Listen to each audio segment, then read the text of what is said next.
नमस्कार दोस्तों।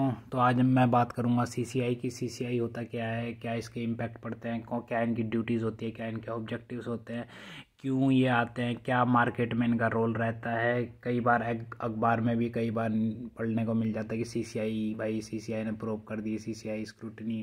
तो कई चीज़ जैसे न्यूज़ आई है, private equity funds likely to face greater CCI, BlackRock के ऊपर या गोल्डमैन सैच के ऊपर कई बार ये प्रोब करते हैं।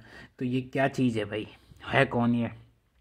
तो सीधा बता देता हूँ भाई, ये स्टैट्यूटरी बॉडी है और ये बनाई गई थी अपने रिकमेंडेशन, कौन सी कमेटी के? अपने राघवन कमेटी, इन्होंने इस्टेब्लिश करवाई थी ये। इनके मतलब रिकमेंडेशन पे ये चीज़ आई गई थी।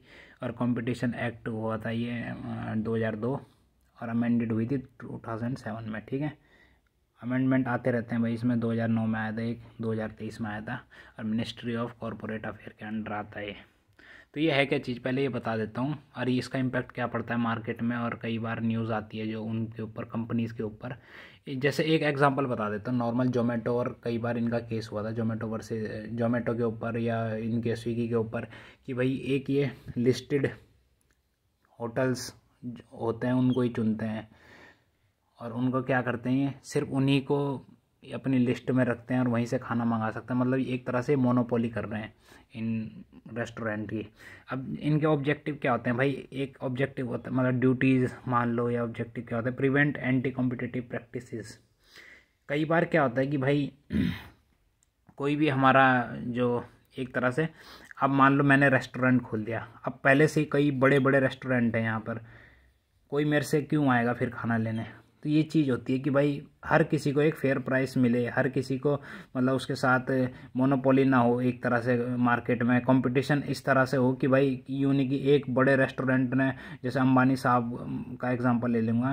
अंबानी साहब ने अगर मान लो कि एक तरह से मोनोपोली कर दिया मार्केट में कि भाई सामान मेरा ही बिकेगा, ये एग्जाम्पल दे रहा हूँ ऐसे ही, मैं सामान मेरा ही बिकेगा भाई, और कोई नहीं आ सकता मेरे सामने टक्कर में, कोई आएगा तो उसे दबा दिया जाएगा। तो ना, ऐसा नहीं है। ये सब चीज़ को फेयर प्राइसेस मिलेंगे। ये एंटी कॉम्पिटिटिव प्रैक्टिसेस होती हैं इनमें, और प्रोमोटिंग कंपटीशन। ठीक है, कंपटीशन को प्रमोट, फेयर एंड हेल्दी तरीके से कंपटीशन को प्रमोट करा जाता है इसमें। और कंज्यूमर प्रोटेक्शन होती है भाई इसमें, और फ्रीडम ऑफ ट्रेड। ठीक है, तो ये चीज़ है भाई, ये जानना जरूरी होता है। सीसीआई होता क्या है, क्यों होता है, कैसे होता है। तो कई चीज़ें होती है भाई हमारी, जैसे कई बार क्या करते हैं, बाहर देश वाली कंपनीज जो होती हैं डेप्ट में डाल देती हैं हमारी कंपनीज को।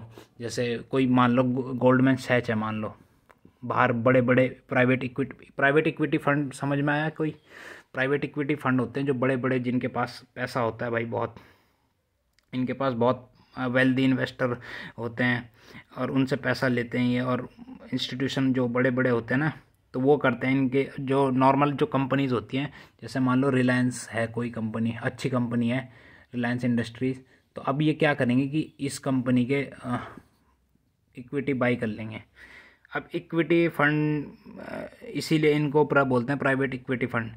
तो अब इससे क्या होता है कि कई बार ये जो प्राइवेट इक्विटी फंड होते हैं, बाहर देश के होते हैं, ये कई बार कंपनी को बैंकरप्ट भी कर सकते हैं, क्योंकि ये अपने प्रॉफिट के लिए करते हैं भाई सब कुछ। इनको अपना एक प्रॉफिट निकालना ही निकालना होता है। तो ये कई बार सेल कर देते हैं उनके स्टेक अपने प्रॉफिट के चक्कर में। तो भाई बहुत चीज़ें होती हैं। तो प्राइवेट इक्विटी फंड इसलिए इन पर प्रोब स्क्रूटनी बिठाती है या प्रोब करती है ये अपना सीसीआई। इसलिए कई बार कंपनीज छोटी मोटी बच जाती हैं इस वजह से। तो प्राइवेट इक्विटी फंड इतने खतरनाक भी हो सकते हैं भाई किसी भी कंपनी के लिए, ये डुबा भी सकते हैं किसी को भी। तो ये चीज़ है भाई, तो इनको बचाने का काम ये चीज़ करती है सीसीआई। तो देख सकते हैं भाई। धन्यवाद।